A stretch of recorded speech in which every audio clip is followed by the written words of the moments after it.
यहाँ चाहिँ मैले यो बजारमा गएर लिएर आएको भक्क बजार गएर आएको गर्मी भएर एकदम गर्मी रहेछ त्यही पनि यहाँ चाहिँ लिएर आएको छु म्याक्स ल्याएको छु गर्मी महिना आयो नि त त्यही भएर मैले म्याक्स ल्याएको छु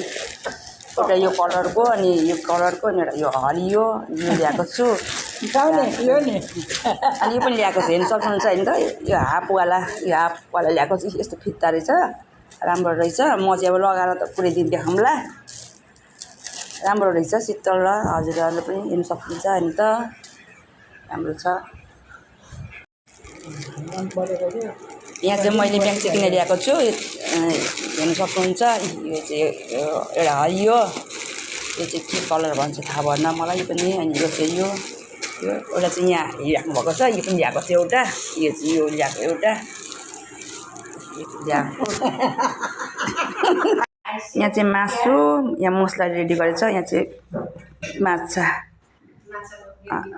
ग्रेभी यहाँ पकाउनु रेडी गरेछु म अब पकाएपछि देखाउँछु मासु चाल्दैछ